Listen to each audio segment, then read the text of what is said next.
اعوذ باللہ من الشیطان الرجیم بسم اللہ الرحمن الرحیم نحمدہ ونصلی علی رسولہ الکریم والمہدی الموعود علیہ الصلاۃ والتسلیم وعلی آلہما واصحابہما اجمعین اما بعد۔ محترم سامعین، 17 رمضان المبارک 2 ہجری کو اسلام کی وہ عظیم اور معرکۃ الآراء جنگ جو جنگ بدر سے مشہور ہے، جسے قرآن میں یوم الفرقان کے نام سے یاد کیا گیا ہے، اس عظیم معرکۃ الآراء اور عظیم تر اسلامی جنگ کی خصوصیات کو سننے کے لیے اور سنانے کے لیے ایک تسلسل کی ضرورت ہوتی ہے۔ مختصر وقت میں مختصر باتیں پیش کرنے کی سعادت حاصل کرنے کا بنیادی مقصد یہ ہے کہ 2 ہجری رمضان المبارک میں روزے فرض ہوئے اور امت محمدیہ پہلے ہی سال روزے کی حالت میں ہے، اور اسی روزے کی حالت میں ایک عظیم معرکہ ہو رہا ہے، اور اس معرکے میں مد مقابل سرداران قریش کی ایک جم غفیر ہے، فوجیوں کی ایک بہت بڑی تعداد جن کے پاس اسلحہ بھی ہے اور مال و دولت بھی ہے، لیکن ان کے مقابل مجاہدین اسلام ہیں، اللہ کے وہ محبوب ترین بندے ہیں، بے سر و سامانی کے حالت میں بھی اللہ کے رسول صلی اللہ تعالی علیہ وسلم کی پکار پر لبیک کہتے ہوئے 80 میل کے فاصلے پر آ جاتے ہیں اور بدر کے میدان میں جمع ہو جاتے ہیں۔ بخاری شریف میں آیا ہے، حضور اکرم صلی اللہ تعالی علیہ وسلم ہمیشہ بدر میں حصہ لینے والے 313 اصحاب کرام کے بعد جو لوگ ابھی اسلام قبول نہیں کیے تھے یا پھر بعد میں قبول کیے، اسلام میں داخل ہوئے، تو آپ اپنی حیات مبارکہ تک اور آپ کے اصحاب کرام بھی بدر میں شامل ہونے والے 313 اصحاب کرام کی جو عظمت، جو عزت، جو توقیر تھی، اس کے مقابلے میں کبھی کسی دیگر صحابہ کو کوئی عزت اور عظمت نہیں دی جتنی بدر کے موقع پر دی ہے۔ شاعر بھی ایک شعر میں کہتا ہے کہ ہتھیار ہیں، اوزار ہیں، افواج ہیں، ہتھیار ہیں، اوزار ہیں، افواج ہیں، وہ 313 کا لشکر نہیں ملا۔ تو یہ 313 کو اللہ نے اتنی فضیلت دی اور اتنی اہمیت دی، اتنی عزت دی کہ یہ 313 کے مد مقابل کفار کا بہت بڑا جتھا تھا، اور کفار کے وہ نمایاں عتبہ ایک ایسا سرکش سردار تھا، مال و دولت جس کے پاس بے پناہ تھی، اور آقائے دو جہاں علیہ السلام کا کٹر دشمن ابو جہل کا تو نام بھی آپ سنے ہیں، اور یہ بدبخت بدر کی جنگ میں خود سے آ گیا۔ ابو لہب یہ اتنا بڑا سرکش رہا ہے کہ حضور رسالت مآب صلی اللہ تعالی علیہ وسلم کو بدوا بھی دی ہے۔ یہ بھی بدر میں آنے سے مجبور تھا، لیکن اپنے نمائندوں کو بھیجا اور اپنی دولت کو بدر میں جھونک دیا تاکہ اسلام کا نام مٹ جائے آقائے دو جہاں علیہ الصلوۃ والتسلیم کی ہستی کو مٹا دے، تو اس کی عین کوشش تھی، لیکن چونکہ بدر میں بذات خود شریک نہ ہوا، اور بدر میں مکے کے 70 بڑے بڑے سردار ہلاک ہو گئے، 70 بڑے بڑے سردار مسلمانوں کے قیدی بن کر آئے، تو ابو لہب کو اتنا غصہ آیا، اتنا طیش میں آیا کہ کچھ ہی مہینوں کے بعد فوج کو لے کر خود آیا مدینہ طیبہ میں، اور آنے کے بعد انڈر اسٹیمیٹ کیا، اور اس کے بعد منہ کی کھائی اور دم دبا کر بھاگا۔ لیکن اس نے بدر میں شریک نہ ہوتے ہوئے، بدر میں اسلام کو جو فتح ملی، مسلمانوں کو جو فتح ملی، اللہ کا جو وعدہ سچ ہوا کہ بدر کے میدان میں تمہاری تعداد تھوڑی، تم کمزور، تم نہتے، لیکن ہمارا وعدہ یہ ہے کہ ہم بدر کے میدان میں تمہیں فتح دیں گے، تو چنانچہ ویسے ہی ہوا۔ تو ابو لہب بدر کی جنگ میں نہ ہوتے ہوئے جب اسے ساری رودات ملی تو اس نے قسم کھا لی کہ میں شیطان کے باپ کی قسم کھاتا ہوں کہ میں اس وقت تک نہیں نہاؤں گا، میں اس وقت تک کوئی بناؤ سنگار نہیں کروں گا، میں اس وقت تک شراب رنڈی استعمال نہیں کروں گا جب تک کہ میں مسلمانوں پر حملہ کر کے مسلمانوں کو تہس نہیں کر دیتا۔ یہ اتنی بڑی قسم تھی کہ یہ عیاش جو سرداران قریش تھے، مکے کے سردار،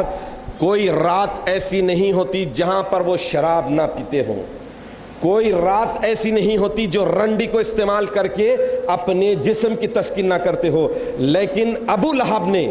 جو وعدہ کیا، جو قسم کھایا، پوری کیا، نہ شراب کو ہاتھ لگائی، نہ رنڈی کو ہاتھ لگایا، اور مسلمانوں کے لیے ایک جوش تھا، ایک ولولہ، اندھا جوش ایسا تھا، اور اس نے آ کر چند لوگوں کو زخمی کر کے سمجھ گیا کہ اس نے جو قسم کھائی تھی پوری ہو گئی،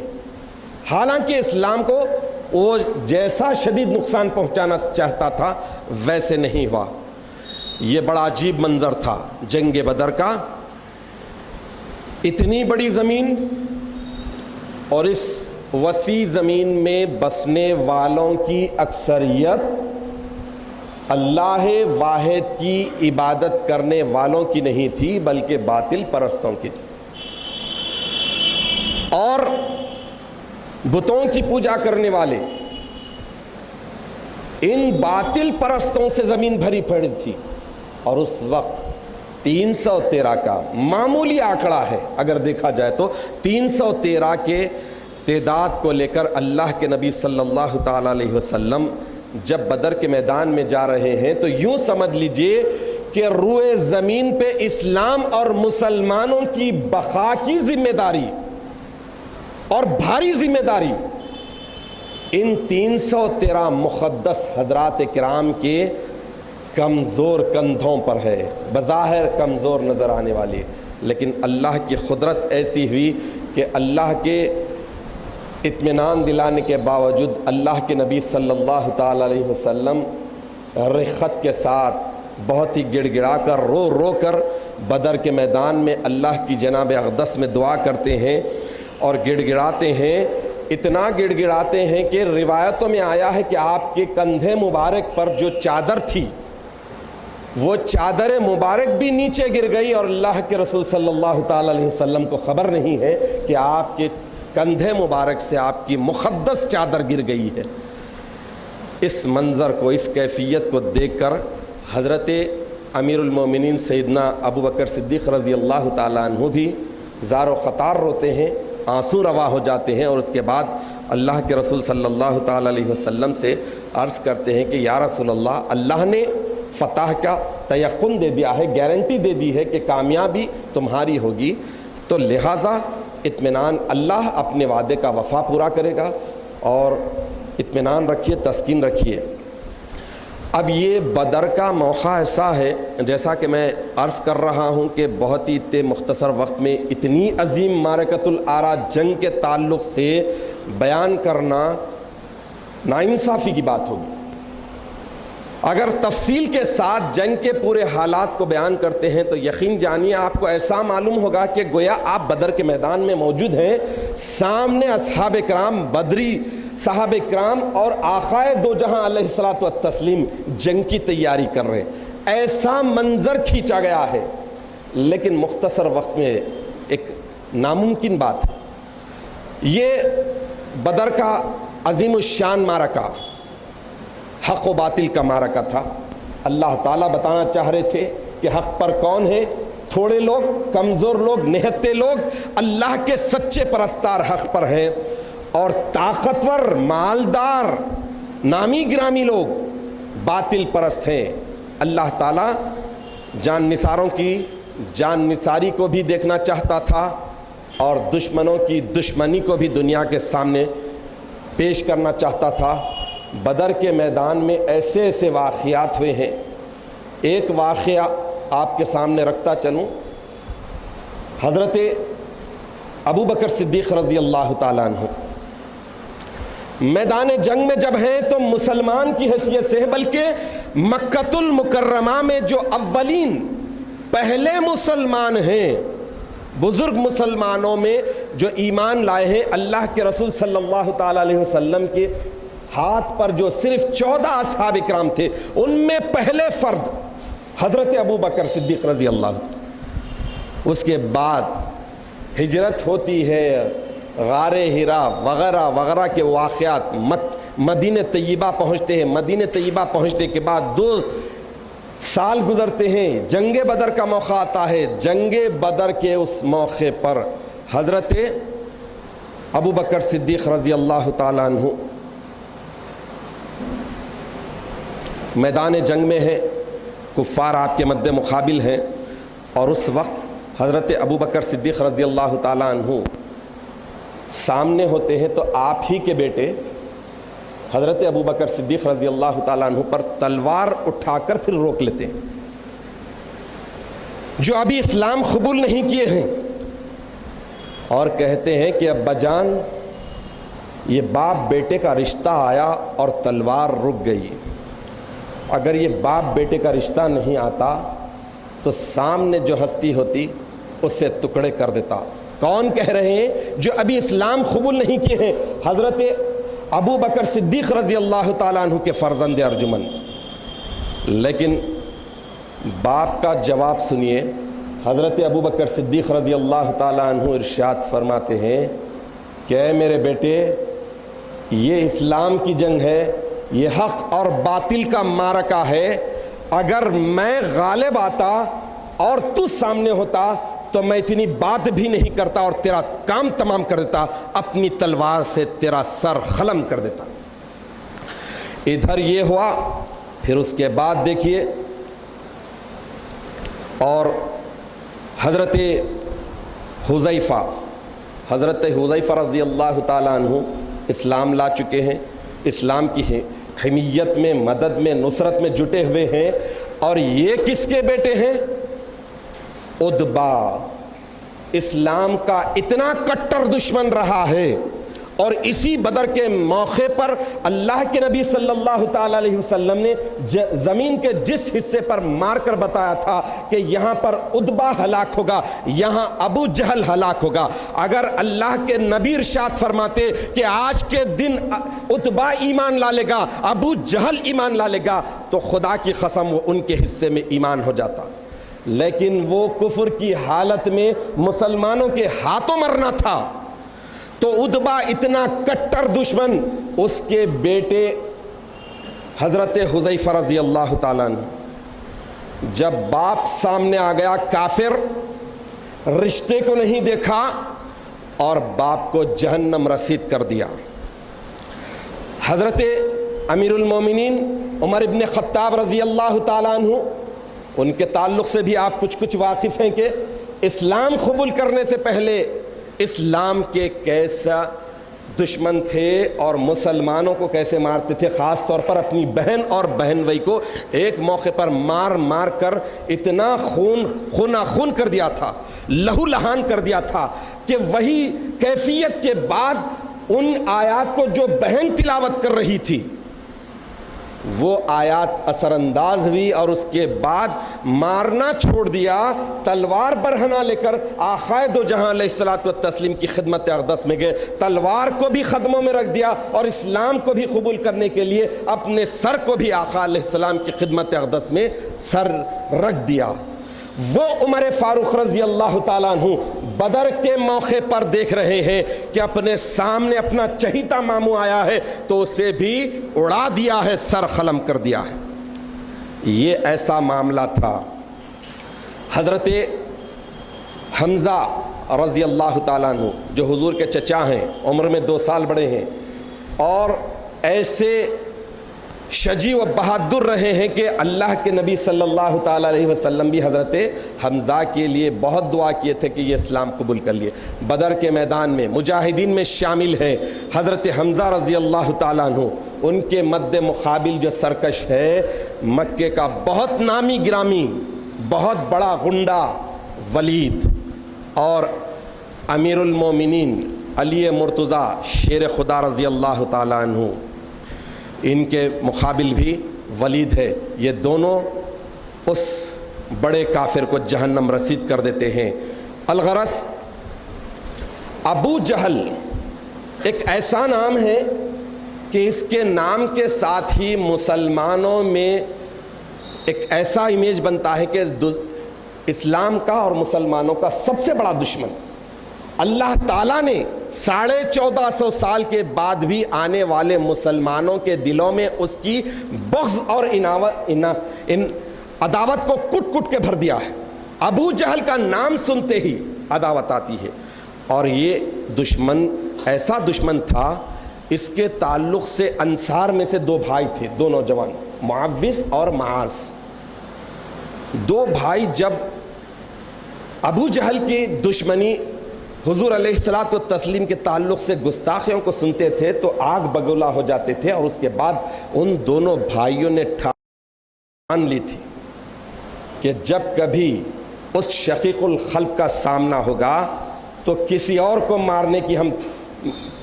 کا موقع نہیں دیں گے، ہم خود ابو جہل کو جہنم رسید کر دیں گے۔ تو بدر کا موقع، بدر کی جنگ ہے، اور بدر کے جنگ میں باضابطہ اس وقت کے جو جنگ کا طریقہ تھا، جو اصول تھے اور قوانین تھے، جنگ میں کون کون حصہ لے رہا ہے یہ ظاہر کیا جاتا۔ چنانچہ